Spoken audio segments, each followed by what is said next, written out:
Hello everyone, आप सभी का स्वागत करता हूं आज की सेशन में। दोस्तों, आज हम क्षेत्रमिति के अंदर 3D मेंसुरेशन के अंदर पढ़ने जा रहे हैं खोखला गोला, जिसको हम हॉलो स्फीयर के नाम से भी जानते हैं। आपके कोई भी कंपटीशन लेवल के एग्जाम्स हो, चाहे वो एसएससी के अंदर हो, रेलवे के अंदर, व्यापम के अंदर, पीएससी के अंदर, ठीक है, खोखला गोला से रिलेटेड आपके सवाल अगर आपके एग्जाम में पूछे जाते हैं तो आप इस वीडियो को प्रॉपर तरीके से फॉलो करिए।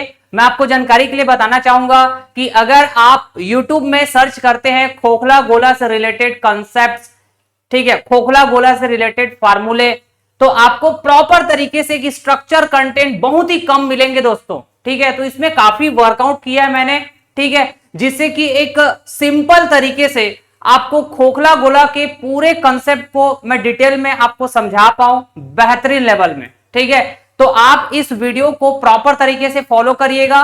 मैं आपको बताना चाहूंगा कि गोला का डे 1 लेक्चर हमने आपको प्रोवाइड कर दिया है, जिसमें आपको गोला से रिलेटेड जो भी बेसिक बातें हैं वो आपको बेहतरीन तरीके से समझा दिया गया है। तो आप डे 1 लेक्चर जरूर विजिट करें। जब भी हम कहते हैं भाई साहब गोला, जिसको हम कहेंगे स्फीयर, तो इसका मतलब होता है बाय डिफॉल्ट ठोस गोला, सॉलिड स्फीयर, ठीक है। मतलब ऐसा गोला जिसके अंदर में मटेरियल भरा हो, खाली ना हो। मैंने कहा जी, ऐसे बहुत सारे फ्रूट्स आपने देखा होगा अपने डेली लाइफ में, जैसे कि अमरूद, जो कि बिल्कुल गोले के समान दिखाई पड़ेंगे। अगर आप इसको काट कर देखेंगे तो अंदर में मटेरियल दिखाई पड़ेगा, ठीक है, मतलब ये एक ठोस गोला है ये, ठीक। अगर मैं कहता हूं भाई साहब ये टेनिस बॉल है, टेनिस बॉल ये भी तो गोला है, लेकिन इसके अंदर में कोई मटेरियल नहीं, आप काट के देखिए बिल्कुल खाली रहेगा, अंदर से खोखला। तो ये हॉलो स्फीयर है और ये सॉलिड स्फीयर है। ऐसे बहुत सारे आपके डेली लाइफ में एग्जांपल ऐसे देख सकते हैं आप, ठीक है। तो आज की इस लेक्चर में हम लोग खोखला गोला से रिलेटेड सारे फार्मूले को डिस्कस करेंगे, कंसेप्ट को समझेंगे। रटने की जरूरत नहीं है दोस्तों, आप अगर सीक्वेंस में लेक्चर फॉलो करेंगे तो आपके सारी चीजें याद हो जाएंगे, समझ कर याद करेंगे, और उससे रिलेटेड हर फार्मूले से रिलेटेड हम लोग प्रॉब्लम भी सॉल्व करेंगे, अलग अलग एग्जाम में पूछे गए सवाल। तो अगर मैं सवाल की बात करूं तो इस लेक्चर में हम लोग ठोस गोला से रिलेटेड भी सवाल करेंगे आखिरी में, ठीक है। लेकिन हम स्टार्ट करेंगे कहां से? खोखला गोला से। लेकिन मैं आपको रिवीजन जरूर प्रोवाइड करूंगा जो हम डे 1 क्लास में पढ़ चुके हैं, ठोस गोला, ठीक है। जब भी हम गोला बोलेंगे मतलब ठोस गोला, सॉलिड स्फीयर। तो सॉलिड स्फीयर से रिलेटेड हमारे पास फार्मूले होते हैं आयतन को लेकर, वक्र पृष्ठ का क्षेत्रफल को लेकर, संपूर्ण पृष्ठ का क्षेत्रफल को लेकर।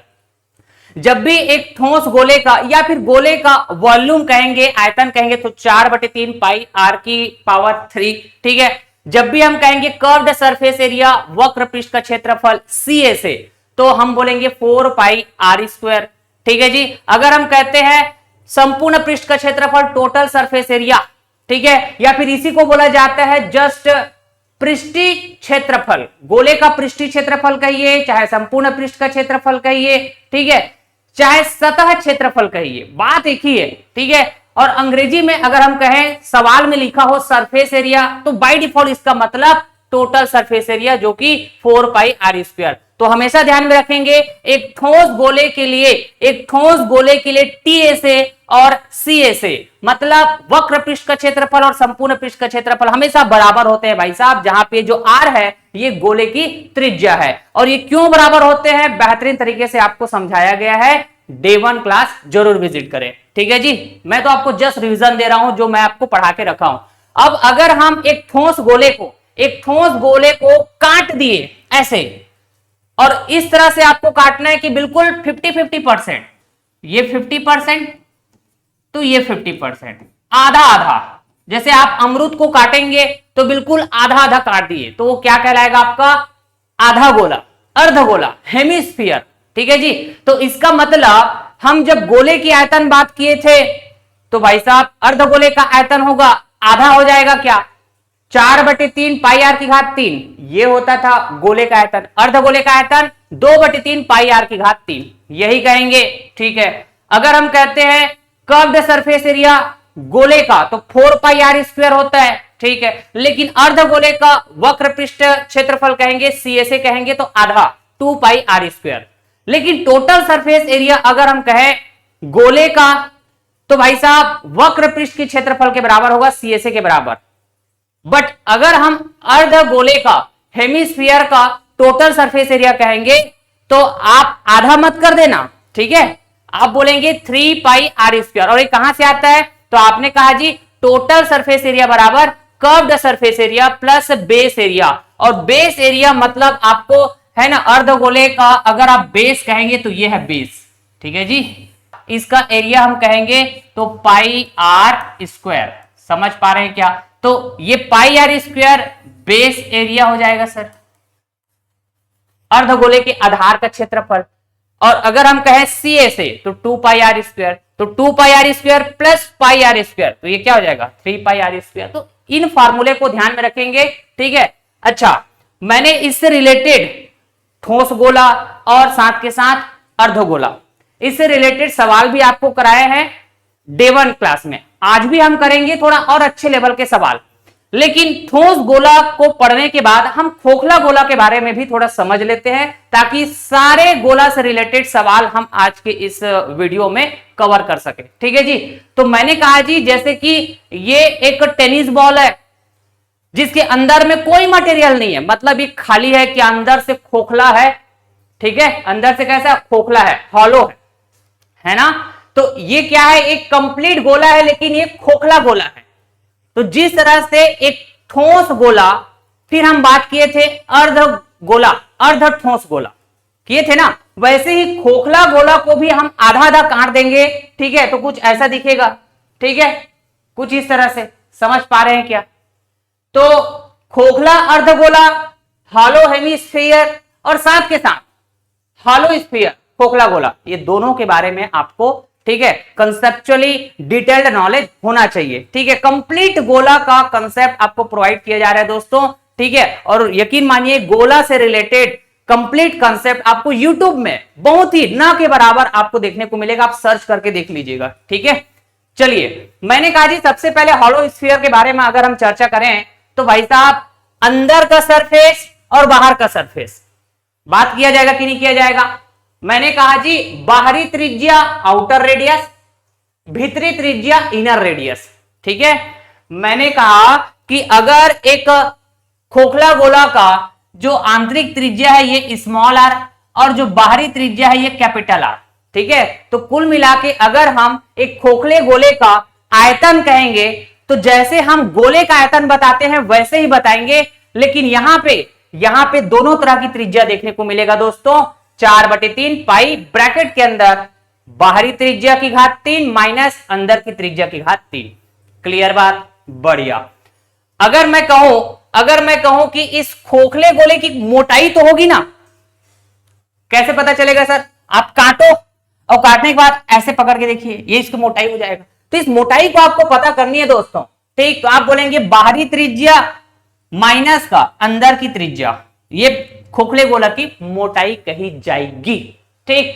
अब साथ के साथ यहां पे हम सरफेस एरिया की बात करेंगे तो 3 तरह के सरफेस एरिया की बात किया जाएगा। कैसे कैसे सर, इनर सरफेस एरिया मतलब अंतः पृष्ठ का क्षेत्रफल, अंतः पृष्ठ का क्षेत्रफल मतलब इस टेनिस बॉल के अंदर आप घुस जाइए, ठीक है, और आपको अंदर में जो भी सरफेस दिखेंगे इस तरह से दिखेंगे पूरा, ठीक है। तो आप कहेंगे अंदर की सरफेस एरिया मतलब अंतः पृष्ठ का क्षेत्रफल, ठीक। तो अंदर की त्रिज्या आएगा क्या, small R, 4 pi small R square. अगर हम कहें बाहरी पृष्ठ की क्षेत्रफल, ठीक है, मतलब एक्सटर्नल सरफेस एरिया ESA, तो सर बाहर की त्रिज्या आएगा कैपिटल आर, तो 4 पाई कैपिटल आर स्क्वायर। समझ पाए क्या, बिल्कुल एक जैसे है। खोखले गोले के लिए इनर सरफेस एरिया कहेंगे और एक्सटर्नल सरफेस एरिया कहेंगे, तो दोनों एक जैसे हैं, बस त्रिज्या का फर्क है। इनर कहेंगे तो आंतरिक त्रिज्या का स्क्वायर, एक्सटर्नल या फिर आउटर कहेंगे तो बाहरी त्रिज्या का स्क्वायर, बाकी 4 पाई दोनों में है। लेकिन अगर मैं कहूं दोस्तों, अगर मैं कहूं टोटल सरफेस एरिया, तो टोटल सरफेस एरिया कैसे किया जाएगा, आप बोलेंगे अंतः पृष्ठ का क्षेत्रफल और बाह्य पृष्ठ का क्षेत्रफल, यही तो है, दोनों को हम ऐड कर देंगे तो टोटल हो जाएगा। तो मैंने कहा जी दोनों को आप ऐड करेंगे, ठीक है, तो 4 पाई कॉमन, फिर ये कैपिटल आर का स्क्वायर प्लस स्मॉल आर का स्क्वायर। कोई दिक्कत कोई परेशानी नहीं होना चाहिए। अब मैं इस खोखले गोले को काटने जा रहा हूं आधा आधा, ठीक है, 50-50%। ऐसे ही दिखेगा क्या? अब इसके बारे में हम इधर चर्चा कर लेते हैं। तो देखिए, खोखले अर्धगोला बोल रहा हूं मैं, मतलब हॉलो हेमीस्फीयर, ठीक है, हॉलो हेमीस्फीयर। तो मैंने कहा जी, अगर हम इसको आधा आधा काट दिए, 50% और ये 50%, तो फर्क पड़ेगा। किसमें फर्क पड़ेगा जी? सबसे पहली बात, आयतन की बात करें तो आयतन आधा हो जाता है सर। हाँ, तो 4/3 बोले थे उधर खोखले गोले के लिए, लेकिन खोखले अर्धगोले का आयतन 2/3 पाई कैपिटल आर का क्यूब माइनस स्मॉल आर का क्यूब। समझ पा रहे हैं क्या? लेकिन अभी भी अगर मैं इस खोखले गोले की मोटाई कहूं तो बाहर की त्रिज्या माइनस अंदर की त्रिज्या, इसमें कोई फर्क नहीं पड़ेगा। और साथ के साथ अंतः पृष्ठ का क्षेत्रफल और बाह्य पृष्ठ का क्षेत्रफल ये भी आधा आधा हो जाएगा क्या? है ना? खोखले गोले के लिए हमने 4πr² कहा था, अंतः पृष्ठ का क्षेत्रफल और बाह्य पृष्ठ का क्षेत्रफल, एक कंप्लीट खोखले गोले के लिए, ठीक है।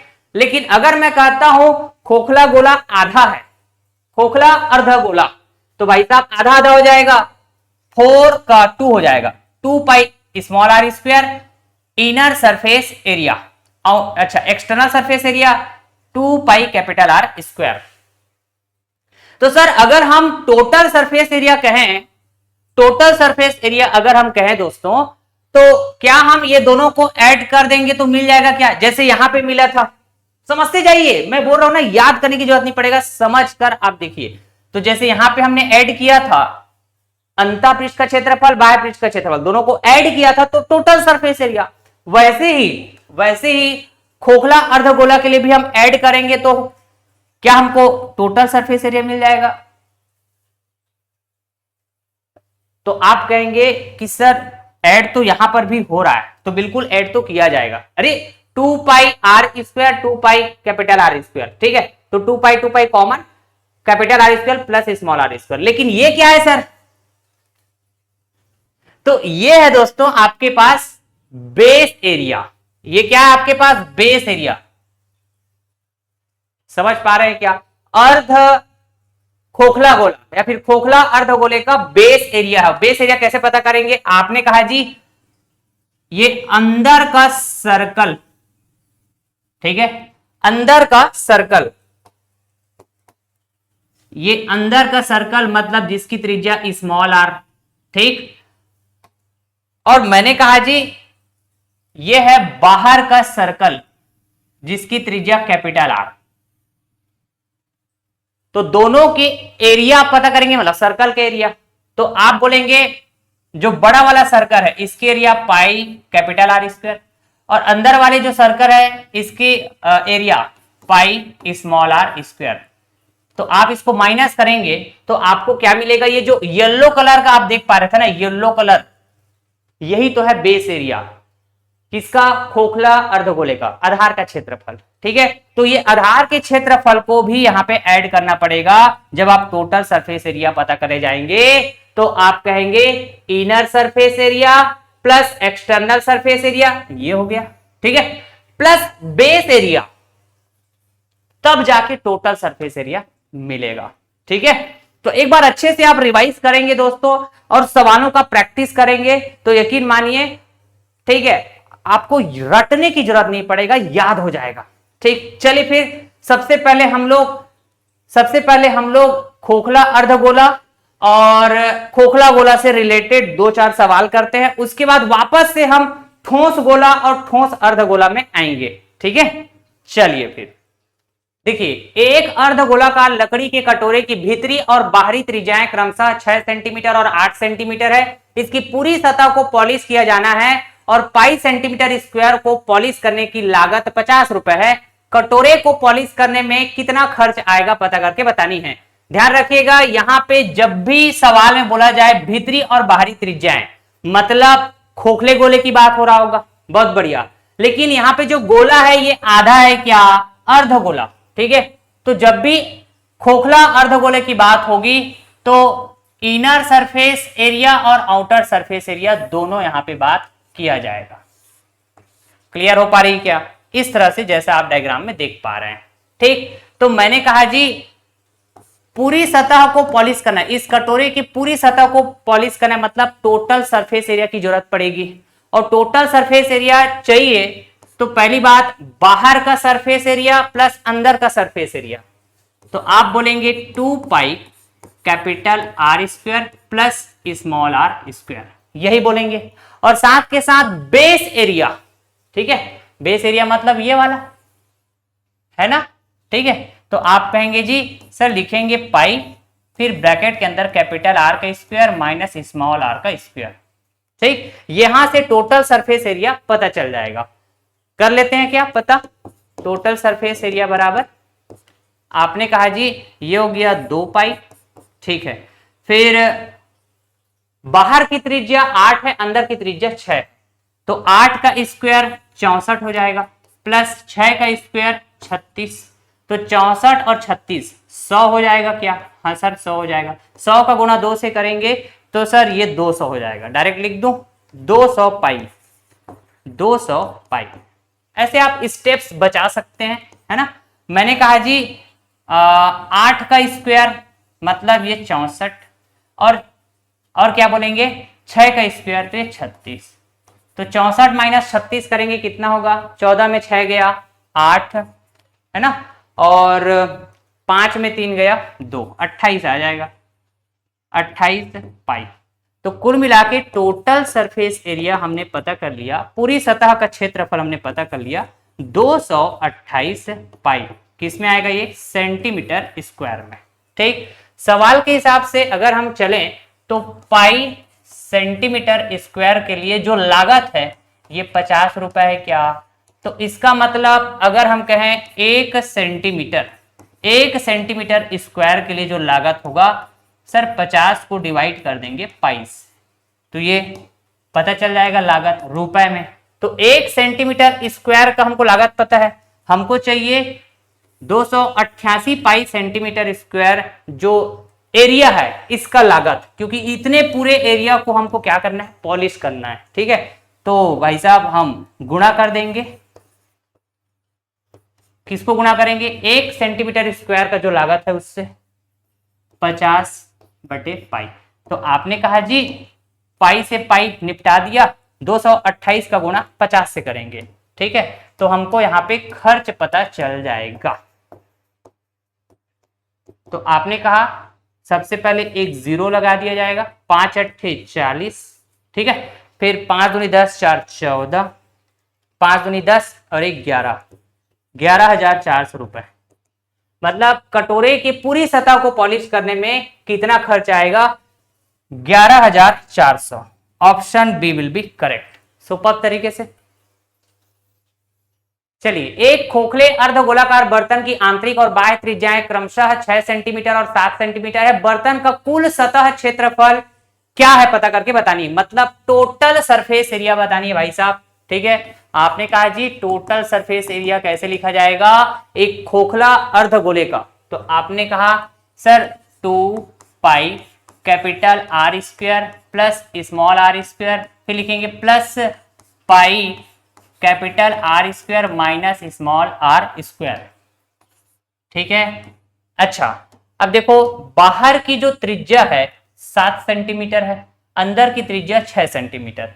तो आपने कहा जी, आपने कहा सर 7 साती 49 हो जाएगा और ये 6 छका 36। ठीक है, तो इसको ऐड करेंगे तो 50 और 35 85 हो जाएगा। ठीक है, और 85 का गुणा आप 2 से करेंगे या फिर 2 पाई से करेंगे तो कितना हो जाएगा? 2 पंजे 10 और 2 अट्ठे 16 1 17, 170 पाई, यही आएगा क्या? फिर प्लस किया जाएगा दोस्तों कैपिटल आर का स्क्वायर माइनस स्मॉल आर का स्क्वायर। बाहरी त्रिज्या 7 का स्क्वायर 49, अंदर की त्रिज्या 6, 6 का स्क्वायर 36। ठीक है, माइनस करेंगे 9 में 6 गया 3 और 4 में 3 गया 1, 13 पाई। तो ये हो गया टोटल सरफेस एरिया। तो फाइनल इसको ऐड कर दें तो ये हो जाएगा 183 पाई किस में आएगा, ये सेंटीमीटर स्क्वायर में। तो यही तो है कुल सतह क्षेत्रफल 183 पाई centimetre square. Option D will be correct. चलिए, एक खोखला गोलाकार 2.5 मतलब 2.5 ग्राम प्रति सेंटीमीटर क्यूब घनत्व वाली धातु से बना हुआ है एक खोखला गोलाकार। ठीक है, यदि दिए गए एक गोले की बाहरी और आंतरिक त्रिज्याएं क्रमशः 35 सेंटीमीटर और 14 सेंटीमीटर है तो गोले का द्रव्यमान ज्ञात करके बतानी है भाई साहब। मतलब आपको मास ऑफ द स्फीयर पता करनी है क्या। तो देखिए, मैं आपको बताना चाहूंगा, जब भी हम गोले का घनत्व कहते हैं दोस्तों, तो इसको हम रो से प्रदर्शित करते हैं, जिसकी वैल्यू दी हुई है 2.5 ग्राम प्रति सेंटीमीटर क्यूब। ठीक है, और जब हम घनत्व की बात करते हैं तो घनत्व को कैसे लिखा जाता है, आप बोलेंगे जी घनत्व बराबर मास पर यूनिट वॉल्यूम, द्रव्यमान बटे आयतन। ठीक, तो मुझे सवाल के हिसाब से मास की वैल्यू पता करनी है क्या। ठीक, तो मैंने कहा जी मास बराबर हम लिखेंगे रो गुणा वॉल्यूम। ठीक है, तो एक खोखला गोला है, इसका आयतन हमको पता है क्या। हाँ सर, आयतन पता है। आयतन बराबर क्या लिखते हैं, तो आपने कहा जी सबसे पहले हम घनत्व की वैल्यू रख देते हैं 2.5। ठीक, आयतन बराबर होता है 4/3 की 2/3। 4/3 बोलेंगे ना, एक कंप्लीट गोला है लेकिन खोखला है, तो 4/3। मैंने कहा जी पाई, तो पाई मतलब 22/7। सवाल बोल रहा है पाई की वैल्यू 22/7 गुणा, फिर बाहर की त्रिज्या 35 है, 35 का क्यूब, समझ पाए, माइनस अंदर की त्रिज्या 14 है, तो 14 का क्यूब। यही बात है। अब इसको सॉल्व करना है, बेसिकली आपको इसको सॉल्व करना है दोस्त।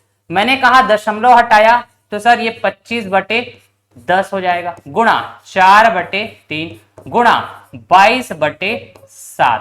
ठीक है, अब देखिए दोस्तों, मैंने कहा जी 35 का क्यूब और ये 14 का क्यूब, तो ये ना डायरेक्ट आपको याद होना चाहिए दोस्तों। जैसे मैंने कहूं कि 1 से लेकर 50 तक, मिनिमम 1 से लेकर 50 तक आपको स्क्वायर पता होना चाहिए और क्यूब पता होना चाहिए। ठीक है, ये बार बार प्रैक्टिस से, सवाल सॉल्व करने से याद हो जाते हैं दोस्तों। तो मैंने कहा 35 का क्यूब, तो आप बोलेंगे 42875, 42875।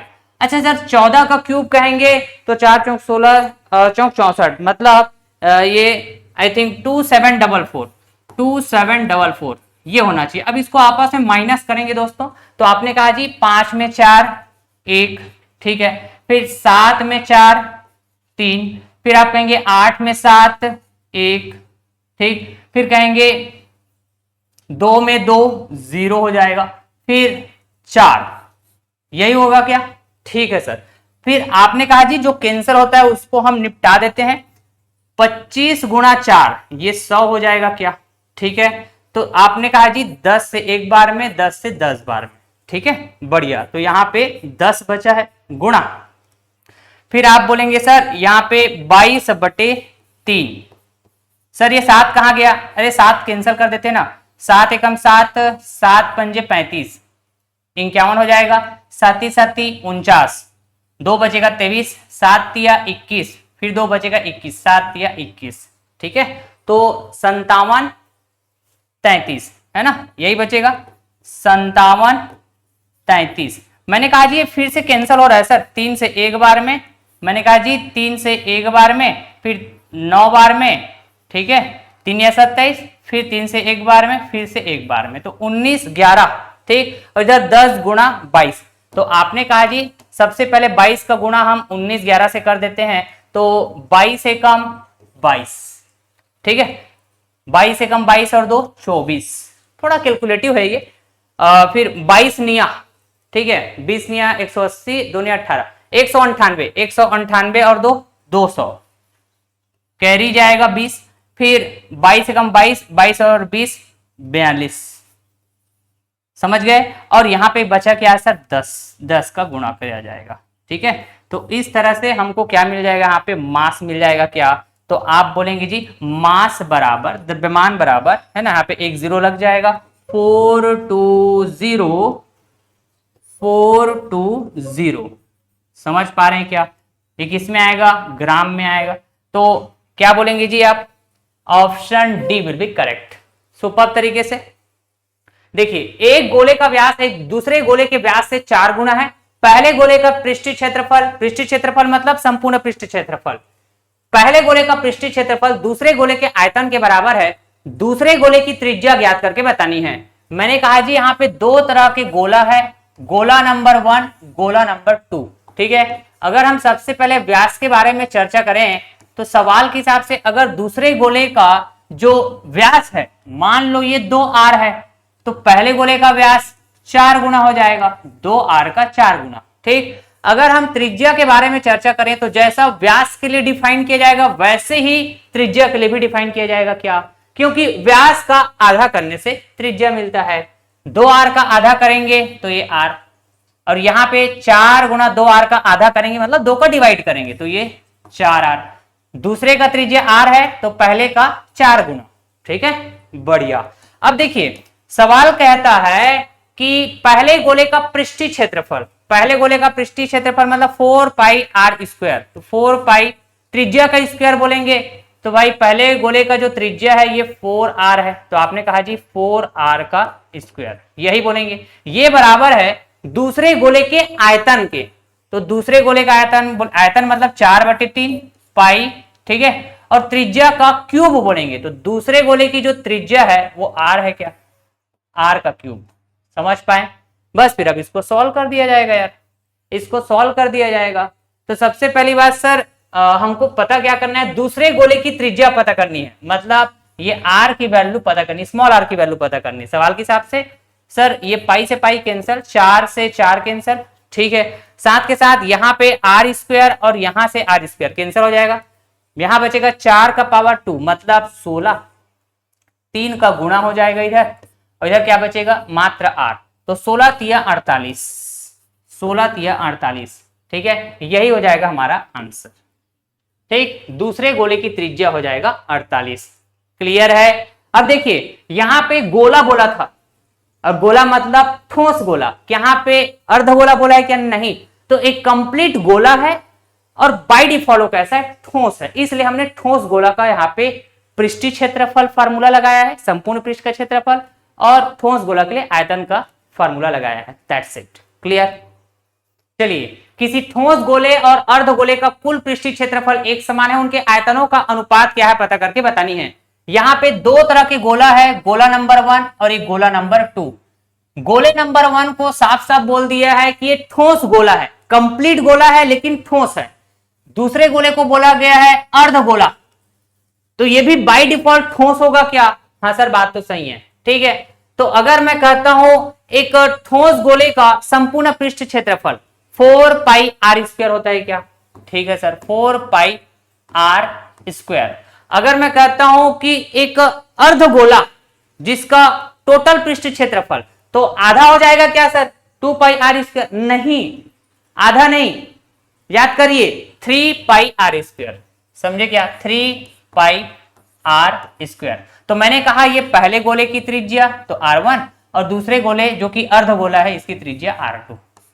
तो कुल पृष्ठीय क्षेत्रफल दोनों गोले के लिए बराबर है, एक कंप्लीट गोला है और एक अर्धगोला है, और दोनों ठोस है। ठीक है ना? अच्छा, मैंने कहा जी सबसे पहले हम लोग ना त्रिज्या का अनुपात पता कर लेते हैं, रेशियो पता कर लेते हैं। तो त्रिज्या का स्क्वायर है तो होल स्क्वायर कर दिया। अब देखिए जरा, पाई से पाई निपट गया, 3 और इधर 4 डिवाइड में आ जाएगा ऐसा। ठीक है ना? तो आपने कहा जी r बटे मतलब r1 बटे r2, त्रिज्या का अनुपात, त्रिज्या का रेशियो पता चल जाएगा। ये स्क्वायर इधर आके रूट में बदल जाएगा, √3, फिर 4 का रूट क्या हो जाएगा? 2 हो जाएगा। सिंपल सी बात है।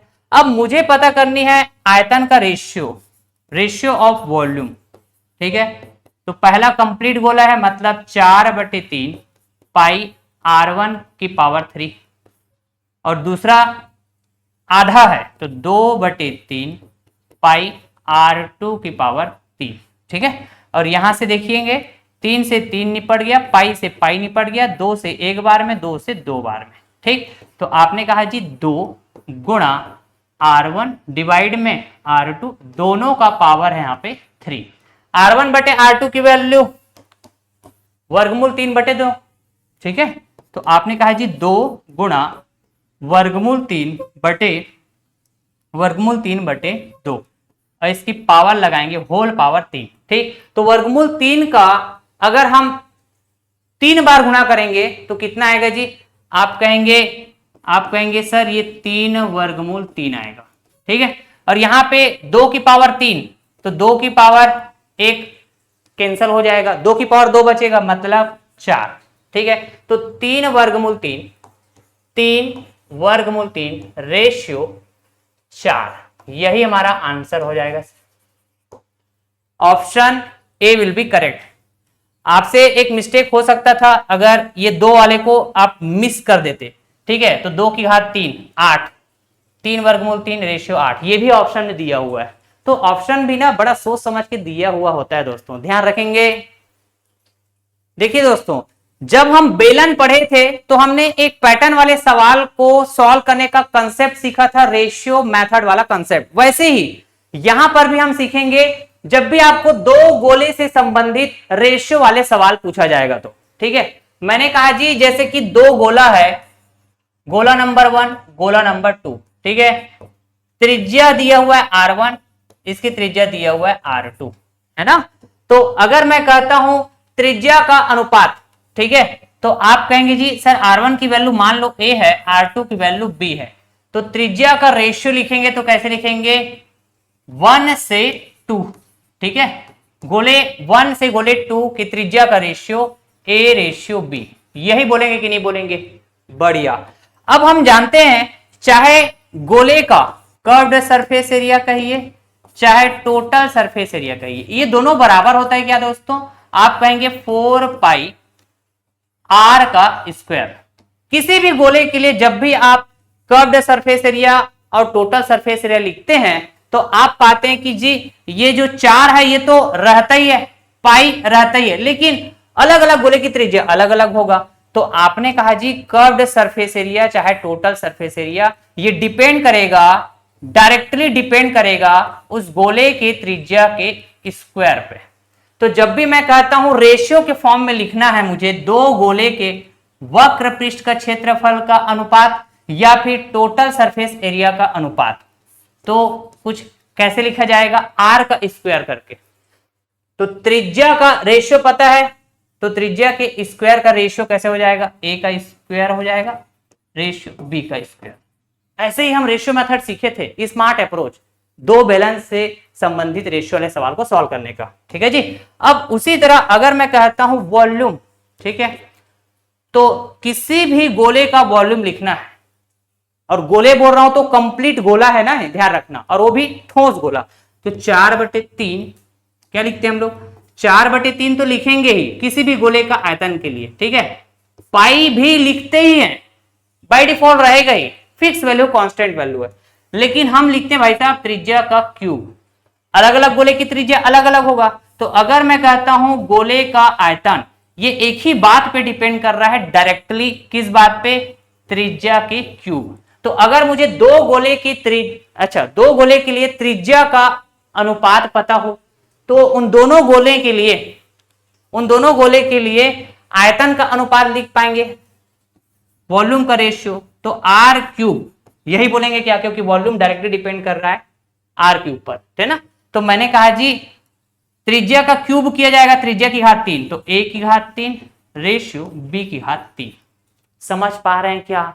तो अगर आपको त्रिज्या का अनुपात दिया, त्रिज्या का रेशियो दिया हुआ है, तो आप डायरेक्ट उस एलिमेंट का स्क्वायर कर देंगे तो आपको कर्व्ड सरफेस एरिया वक्र पृष्ठ का क्षेत्रफल का अनुपात मिल जाएगा, या फिर संपूर्ण पृष्ठ क्षेत्रफल का अनुपात मिल जाएगा, ये बोल देंगे।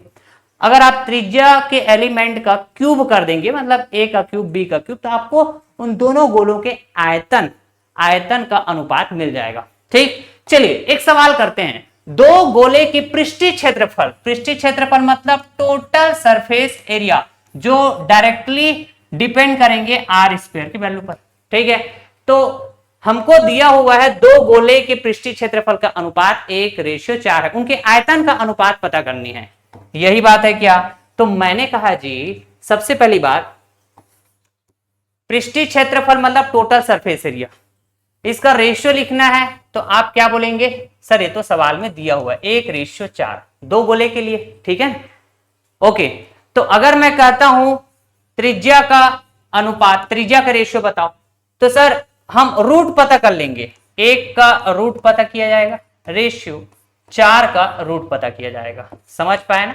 तो ये 1 का रूट तो 1 ही होगा, 4 का रूट 2 हो जाएगा। तो त्रिज्या का अनुपात पता चल गया। अब त्रिज्या का अनुपात पता चल गया भाई साहब, तो हमको आयतन का अनुपात पता करनी है। त्रिज्या का अनुपात अगर हमको पता है तो आयतन का अनुपात पता करने के लिए जो एलिमेंट है इसका क्यूब कर देंगे। त्रिज्या के रेशियो का जो एलिमेंट है इसका क्यूब कर देंगे, तो r⁻3 मतलब त्रिज्या का क्यूब, तो 1 की पावर 3 करेंगे तो 1, 2 की पावर 3 करेंगे तो ये 8। सुपर्ब, यही तो हमारा आंसर हो जाएगा। Option D will be correct, superb तरीके से।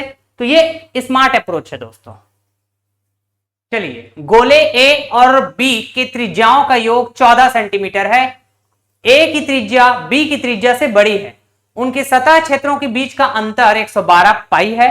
ए और बी के आयतन का अनुपात क्या है पता करके बतानी है, ठीक है। मुझे अगर त्रिज्या का अनुपात पता चल जाए, ठीक है, गोला ए और गोला बी, इसकी त्रिज्या का अनुपात पता चल जाए तो आयतन का अनुपात मैं आसानी से पता कर लूंगा। यही कहेंगे कि नहीं कहेंगे? ठीक है जी। चलिए फिर, सबसे पहले बात, गोला ए है और एक गोला बी है, ठीक है।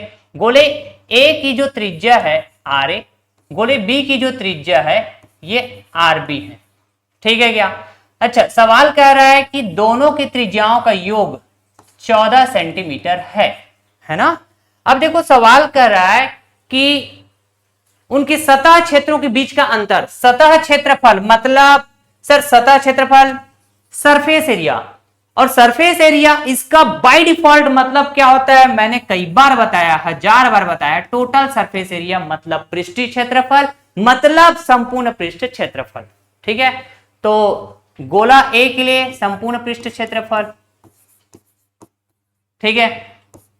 फिर गोला बी के लिए संपूर्ण पृष्ठ क्षेत्रफल, ठीक है जी। दोनों का डिफरेंस किया, अंतर किया, तो ये कितने के बराबर, 112 पाई।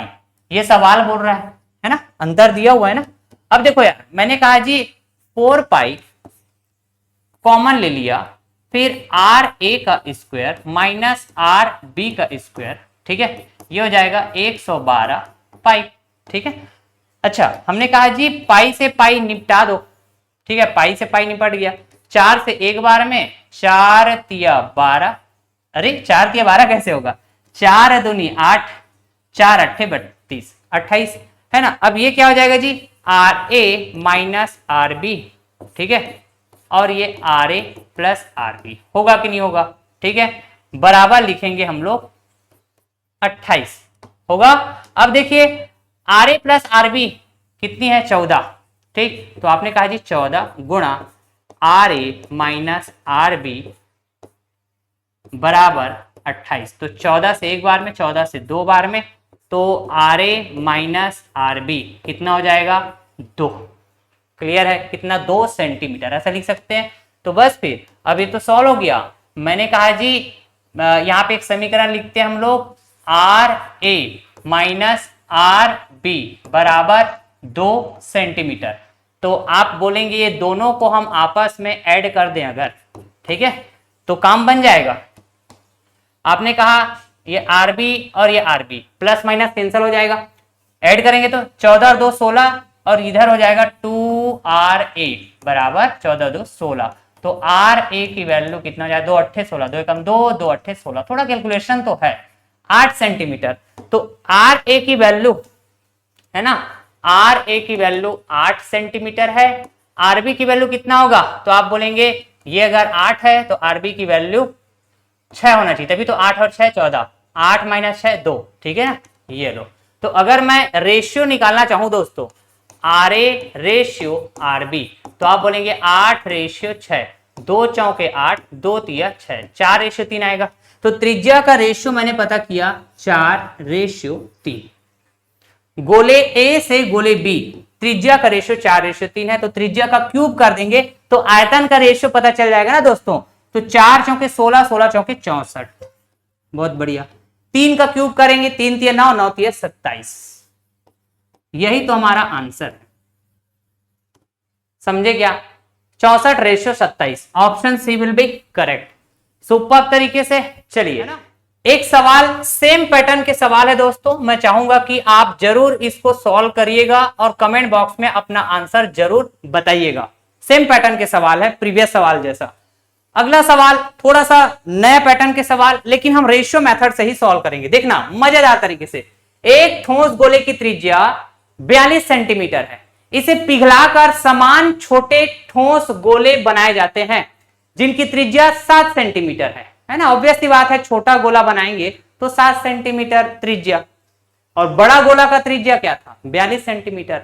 तो ऐसे बहुत सारे छोटे छोटे गोले बनेंगे, ठीक है, क्योंकि त्रिज्या छोटा हो जाएगा तो जी। तो प्राप्त छोटे ठोस गोले की संख्या कितनी है पता करके बतानी है। मैंने कहा जी सबसे पहले ना आप त्रिज्या का रेशियो पता कर लो, बड़ा से छोटा, बड़ा से छोटा त्रिज्या का रेशियो। तो आपने कहा जी 42 सेंटीमीटर और ये 7 सेंटीमीटर। तो आप कहेंगे सर 7 से 1 बार में, 7 से 6 बार में, यही बोलेंगे कि नहीं? तो हमने त्रिज्या का रेशियो पता कर लिया। अब त्रिज्या का रेशियो पता कर लिए तो वॉल्यूम का रेशियो पता करना तो आसान है। आपने कहा जी सर गोले की बात हुई है तो गोले का आयतन डिपेंड करता है डायरेक्टली किस पर? त्रिज्या की घात 3 पर, ठीक है। तो त्रिज्या 6 की घात 3 करेंगे तो 216 हो जाएगा क्या? 1 की घात 3 करेंगे तो 1 ही होगा। अब देखो जो संख्या होता है ना, ये वॉल्यूम से रिलेटेड होता है दोस्तों, समझ पा रहे हैं क्या? जैसे कि प्राप्त छोटे ठोस गोले की संख्या बतानी है, तो यहां पे जो बड़ा गोला है ये 216 यूनिट, और छोटा गोला जो बनाया जा रहा है एक गोला 1 यूनिट का है, ठीक है। तो 216 यूनिट में से 1 यूनिट के ऐसे कितने छोटे ठोस गोले बनाए जा सकते हैं? तो 216। समझ पा रहे हैं क्या? क्लियर? या फिर आपको अगर पता करनी है थोड़ा बेसिक से, फार्मूले से, ठीक है, तो आप कैसे पता कर सकते हैं जी? छोटे गोले की संख्या, छोटे गोले की संख्या कैसे पता करेंगे आप? आपने कहा जी हमने आयतन लिखा पहले, बड़े गोले का आयतन। अब इसको डिवाइड कर देंगे, बड़े गोले को डिवाइड करना है ना छोटे छोटे गोले में, ठीक है। तो एक छोटे गोले का आयतन, एक छोटे गोले का आयतन, एक छोटे गोले का आयतन, ठीक है। तो गोले का आयतन क्या होता है? 4/3 पाई, बड़े गोले के लिए बोल रहा हूं तो कैपिटल आर क्यूब कर दिया, छोटे गोले के लिए 4/3 पाई, छोटा आर कर देता हूं, छोटा आर का क्यूब, ठीक है। तो 4/3 पाई, 4/3 पाई कैंसिल हो जाएगा। कैपिटल आर की वैल्यू 42 है, डिवाइड में स्मॉल आर की वैल्यू 7 है। ऐसे ही किया जाएगा क्या? ठीक है। आपने कहा जी 7 से 1 बार में, 7 से 6 बार में, तो 6 का क्यूब 216 आया कि नहीं? समझ पा रहे हैं क्या? तो इसमें थोड़ा कैलकुलेशन लग रहा है ना, है ना, ये थोड़ा आसान है। क्लियर? ऐसा मुझे लगता है। चलिए अगला सवाल। 4 सेंटीमीटर त्रिज्या वाले एक गोले को पिघलाया जाता है और उसे 2 सेंटीमीटर त्रिज्या वाले छोटे छोटे गोले में बदल दिया जाता है। ऐसे कितने छोटे गोले बनाए जा सकते हैं पता करके बतानी है। यही बात है क्या? मैंने कहा जी त्रिज्या का रेशियो लिखेंगे, बड़ा वाला गोला का त्रिज्या 4, छोटा वाला गोला का त्रिज्या 2। मैंने कहा जी 2 से काटेंगे 1 बार में, 2 से काटेंगे 2 बार में, तो त्रिज्या का रेशियो हमको मिल गया 2 से 1, ठीक है। मैंने कहा आयतन का रेशियो, तो त्रिज्या की पावर 3 करना पड़ेगा, तो 2 की पावर 3 मतलब 8, 1 की पावर 3 मतलब 1, ठीक है। मतलब क्या समझे कि 8 यूनिट वॉल्यूम से 1 यूनिट वॉल्यूम का कितने गोला बनाया जा सकते हैं? तो 8। हाँ कि ना? यह है स्मार्ट अप्रोच, मैं सिखा चुका हूं आपको। एक नए पैटर्न का सवाल करते हैं दोस्तों, और ऐसे पैटर्न के सवाल हम लोगों ने बेलन के केस में भी किया हुआ था और सेम तरीके से हम सॉल्व करेंगे, ठीक है क्या? 3 ठोस धातु के गोले जिनकी त्रिज्याएं 1 सेंटीमीटर, x सेंटीमीटर और 8 सेंटीमीटर है, इसको पिघलाकर 18 सेंटीमीटर व्यास वाले एक ठोस गोले में बदल दिया जाता है। x सेंटीमीटर त्रिज्या वाले गोले का पृष्ठीय क्षेत्रफल बतानी है, मतलब टोटल सरफेस एरिया बतानी है, संपूर्ण पृष्ठ का क्षेत्रफल, ठीक है। और उस गोले की त्रिज्या क्या, x सेंटीमीटर, तो x की वैल्यू पता करना पड़ेगा। पहली बात, ये जो सवाल है ये एक पैटर्न वाले सवाल है, और ऐसे पैटर्न के सवाल को अगर आप बेसिक तरीके का इस्तेमाल करके सॉल्व करने जाते हैं दोस्तों, तो आपको काफी समय लग सकता है ना। आपका जो प्रोसेस है सॉल्व करने का वो काफी लेंदी हो सकता है। तो एक कंसेप्ट है, एक तरीका है ऐसे पैटर्न को सॉल्व करने का, ये तरीका आपको इस्तेमाल करना आना चाहिए, ठीक है। जैसे मैं बताता हूं आपको, मैंने कहा जी 3 4 5 6, अगर मैं 3 का क्यूब किया प्लस 4 का क्यूब किया प्लस 5 का क्यूब किया, तो ये बराबर आएगा 6 के क्यूब का। चेक करके देख लीजिएगा, ठीक है। तो वैसे ही अब मैं कहूं जैसे कि 18 सेंटीमीटर व्यास बोला जा रहा है, तो इसको मैं बोल सकता हूं 9 सेंटीमीटर त्रिज्या, 9 सेंटीमीटर त्रिज्या है ना, व्यास का आधा त्रिज्या, ठीक है। तो ठीक इसी तरह मैंने कहा जी 1, ठीक है, 1 6 8 9, तो 1 का क्यूब प्लस 6 का क्यूब प्लस 8 का क्यूब, ये बराबर होगा, चेक करके देखिए, 9 के क्यूब का। समझ पा रहे हैं क्या? तो हम यहां पे 1 सेंटीमीटर, x सेंटीमीटर और 8 सेंटीमीटर त्रिज्या वाले 3 ठोस धातु के गोले को पिघलाएंगे, ठीक है। तो हमको 9 सेंटीमीटर त्रिज्या वाले एक ठोस गोला मिलेगा, ठीक है। तो यहां पे x की जगह क्या है बताइए जरा, x की जगह 6 है क्या? हाँ सर, 6 सेंटीमीटर, तो ये 6 सेंटीमीटर त्रिज्या हो गया, ठीक है। तो ऐसे गोले का हमको पृष्ठीय क्षेत्रफल बताना है, टोटल सरफेस एरिया। तो टोटल सरफेस एरिया गोले का 4 पाई आर स्क्वायर, ठीक है। तो हमने कहा जी 4 पाई के टर्म में आंसर करना है, गुणा त्रिज्या 6 है तो 6 गुणा 6, 2 बार गुणा करेंगे। मैंने कहा जी 6 छक्का 36, 36 चौके 144 पाई, इसमें आएगा ये सेंटीमीटर स्क्वायर में, ठीक है। यही तो हमारा आंसर है, option C will be correct, ठीक है। तो हमने काफी वैरायटी के सवाल डिस्कस किए दोस्तों, ठीक है। और भी हम देखेंगे बाद में, अगर आपको लगता है कि सर और भी नए नए पैटर्न के सवाल प्रैक्टिस कराइए ऐसे करके, तो हम बाद में प्रैक्टिस क्वेश्चन की सीरीज के माध्यम से आपको और भी नए नए वैरायटी के सवाल प्रैक्टिस कराएंगे। फिलहाल आप ये गोले का 2 लेक्चर बेहतरीन तरीके से आप देखिए, समझिए, नोट्स बनाइए, और आपको प्रॉपर क्लास नोट्स पीडीएफ भी प्रोवाइड कर दिया जाता है क्लास के बाद। कहां पे मिलेगा जी आपको? Telegram channel maths academy by Khomesh sir, आप सर्च करिएगा, या फिर आप डायरेक्ट लिंक से भी ज्वाइन कर सकते हैं। इस वीडियो के डिस्क्रिप्शन बॉक्स पे हमारे टेलीग्राम चैनल का लिंक अवेलेबल है, वहां से आप ज्वाइन करिए, आपको सारे क्लास के जो क्लास नोट्स पीडीएफ हैं वो आपको प्रोवाइड हो जाएगा, ठीक है। तो इस तरह से हमारा जो 3D मेंसुरेशन है, क्षेत्र मिति है, ये कंप्लीट होता है। जनरली जो सवाल आते हैं आपके क्षेत्र मिति के अंदर, वो है गोला जो हम पढ़ चुके हैं, शंकु, बेलन, घन, घनाभ, ठीक है। और बेहतरीन तरीके से आपको ये सभी टॉपिक्स को करा दिया गया है, प्लेलिस्ट बना हुआ है, ठीक है। अगर आप इंटरेस्टेड होंगे तो इसमें 2 और पार्ट होते हैं, प्रिज्म, ठीक है, और एक होता है पिरामिड, ठीक। ये जनरली आपको एसएससी के अंदर पूछे जाते हैं, एसएससी मेंस में, है ना, प्री में, ठीक है। तो ये एसएससी के अंदर स्पेशली पूछे जाते हैं दोस्तों। बाकी व्यापम हो, आपका रेलवे हो, पीएससी हो, या फिर अदर कॉम्पिटिटिव एग्जाम, आपको गोले, बेलन, शंकु, घन, घनाभ, यहीं से सवाल ज्यादातर आते हैं। और जिस पैटर्न के सवाल ज्यादातर पूछे जाते हैं, वो सारे पैटर्न के सवालों का मैंने कंसेप्ट्स के साथ, ठीक है, ट्रिक्स के साथ आपको सॉल्व करना सिखा दिया है। तो आप प्रॉपर तरीके से प्लेलिस्ट को फॉलो करें, ठीक है। तो अगला हम लोग चैप्टर स्टार्ट करेंगे, ठीक, वो है साधारण ब्याज, चक्रवृद्धि ब्याज, काफी इंपॉर्टेंट है। तो मिलेंगे आपसे बहुत ही जल्द नेक्स्ट लेक्चर में। Till then, thank you so much all of you, tata, bye bye, love you all, take care, जय हिंद दोस्तों।